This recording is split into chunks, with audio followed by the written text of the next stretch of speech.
Welcome back to the She Inspires podcast. I'm your host, Dr. Jade, board certified family medicine physician, wellness and weight loss specialist, and owner of the membership medical practice in Las Vegas, Inspire Primary Care.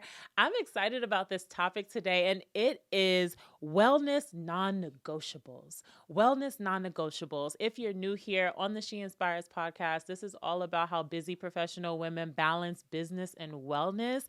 And we need some wellness non negotiables. So I'm going to ask you, what are your wellness non negotiables? And if you're like, well, I'm not exactly sure, do not worry, because we're going to talk about it. I'm going to break it down into a couple areas that I feel like I'm pretty good at when it comes to wellness non negotiables. And I'm going to share some areas that I am a work in progress at. And I hope that me sharing my wellness non negotiables and where I am on this journey of implementing them will help you with creating your wellness non-negotiables as well.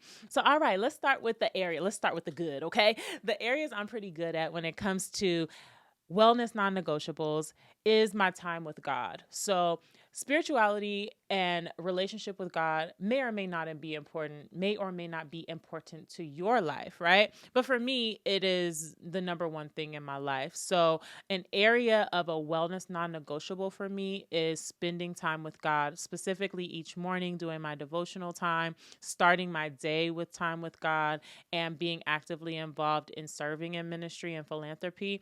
Those are things that is a wellness non-negotiable for me. If I'm not doing that regularly, I am not my best self. And so is that an area that's important to you or not? And if so, let's incorporate that as a wellness non-negotiable.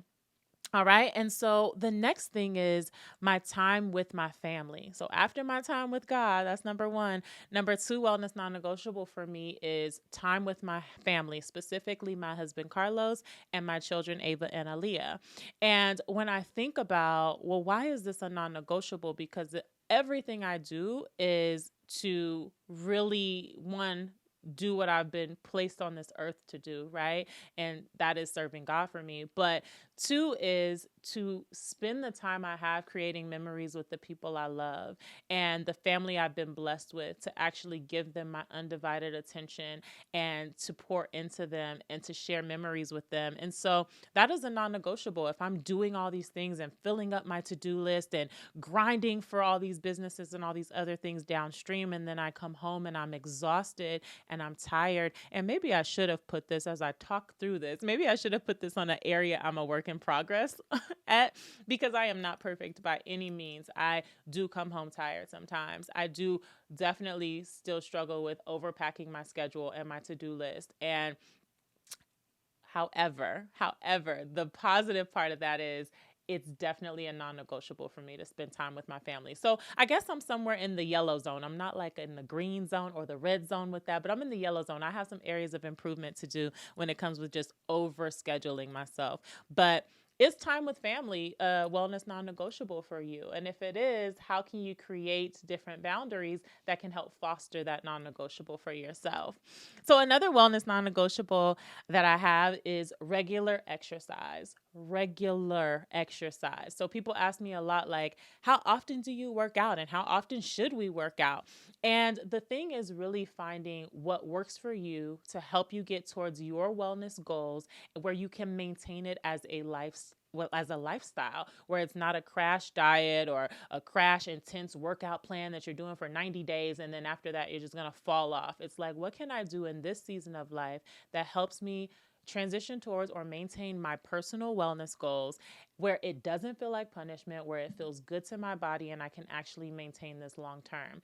And this may look different in different seasons of life. For example, with exercise, I've had all kinds of different things. In college, I was actually a personal trainer and a group fitness instructor. And at that time, I did a lot of dance fitness. I have a dance background. So I taught a dance fitness class. I used to teach ab classes. I used to teach step classes. That was really fun in college, right? And then before I had my babies, I had gotten into running 5Ks and 10Ks, and I was doing CrossFit. I was really into CrossFit, and that was great in that season of life. I was still a little bit younger, I was in my 20s, and it felt really good for my goals. And I got some aggression out with med school by going to that CrossFit gym and lifting those heavy weights, right? The huge barbells. And then after having babies, and while I was pregnant, it was like, well, I just want to walk and just get some movement in because I'm really tired and I'm growing a human. Okay. And then after having babies, it was like, okay, I actually want to train for some half marathons and help me get my postpartum weight back to a healthy weight. And training towards a goal in a structured way is actually really good for me in this season. And, so I could go on and on. It's looked different in every season. And this season, now that I have small children, Peloton has been great for me. I have a workout room in my house. I have a Peloton. I have a set of dumbbells and a mat and my TV. And I can do strength exercises. I can do cardio exercises. I have a treadmill as well.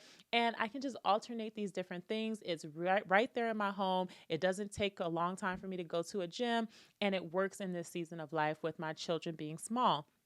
What you did not hear me say is, oh, my children are small, so I'm not going to exercise. Oh, I'm pregnant, so I'm not going to exercise. Oh, I'm busy, so I'm not going to exercise. It's a wellness non-negotiable. So while it may look different in each season of life, we're going to make it work for that season of life. So is exercise a wellness non-negotiable for you?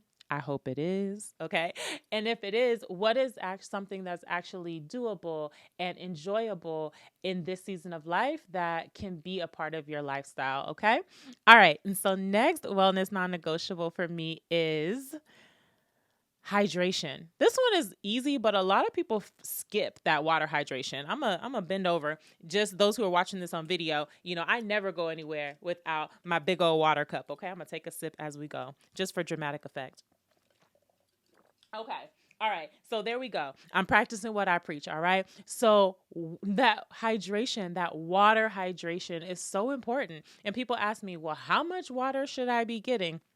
There are not specific guidelines for every single person with every single height and weight, etc. That is like, you should drink this exact amount of water. However, 64 ounces or more for a normal adult who has normal heart and kidneys is a good goal, right? It's a good general guideline, but you should talk to your physician about what the specific recommendation should be for you. And of course, if you're in Las Vegas, that's Inspire Primary Care. I'd love to care for you, right? But let's not skip that hydration. That water is really, really important. It should be a part of our wellness non-negotiable. We should be making goals around that so that we can stay hydrated. It helps to fuel our body. The next part is self-care, right? A lot of these things we're talking about, hydration, exercise, spirituality, time with family, these could be a part of self-care. But what other things do you really need to fill your cup so that you can serve others from the overflow? And for me, that is taking breaks. That is taking self-care days and blocking those off. That is having my prayer and Peloton in the morning. That is having unscheduled days where I am just like, nope, I am unplugging. I'm not doing social media. Those are wellness non-negotiables for me when it comes to self-care. So what does that look like for you? All right.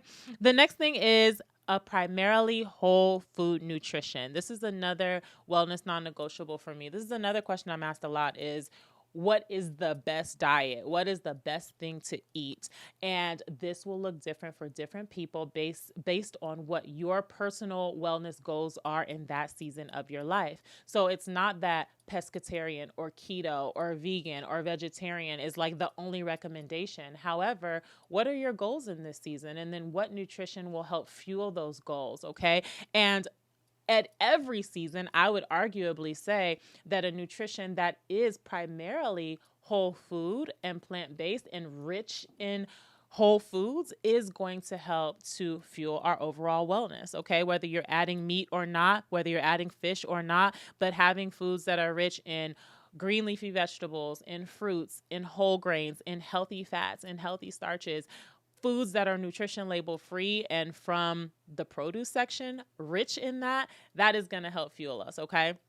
All right. So the next wellness non-negotiable is boundaries, okay? And I've talked about boundaries. We have whole podcast episodes on boundaries, but what are your wellness boundaries? What are some things both personally and professionally that you need to have in place to help fuel your best self? What does that look like? And we need to be really clear about that. Okay, now I'm going to share a few of the areas that I am a work in progress at, okay? They are wellness non-negotiables, but they are more challenge areas for me in this season. Number one is quality sleep.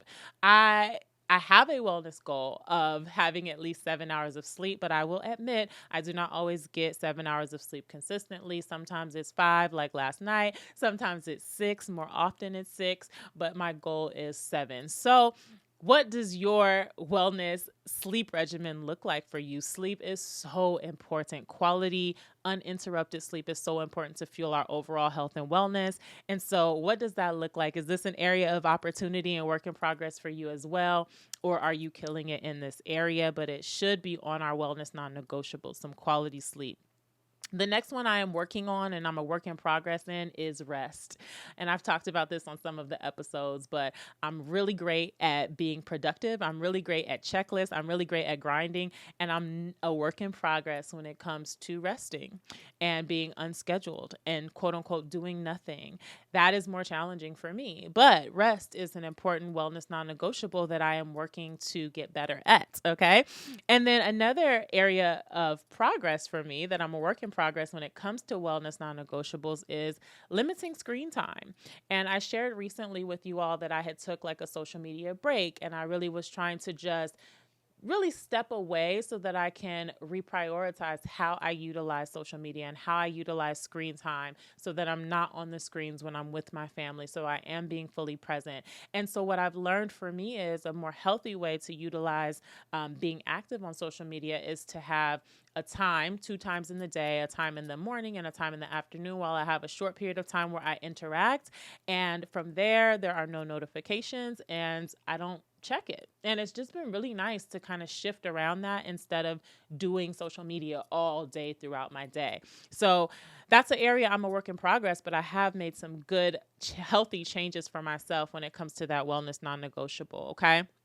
And then the last thing that this is going to sound crazy because I'm a physician. I know this, but this is a wellness non-negotiable, but I am a work in progress in this area, and that is on healthcare. Now, you may say that, or you may have heard the saying that physicians make the worst patients. And I can't say that that's a lie. It's really a wellness non-negotiable to be seeing the primary care physician, to be checking in with your doctor and making sure you're up to date on your health screenings. If you're in the Las Vegas area, I'm really good at doing that for other people, right? So I would love to be your doctor at Inspire Primary Care. However, for myself, it's much harder for me to be like, oh, let me block off my day and go see my doctor and go get my pap smear, which I'm due for. And I'm going to commit to doing that before my birthday so that I'm up to date. But healthcare is definitely a wellness non-negotiable, and being committed to making sure that my blood work is up to date and things like that. And so that should, again, be one of those ones that it's a wellness non-negotiable for all of us.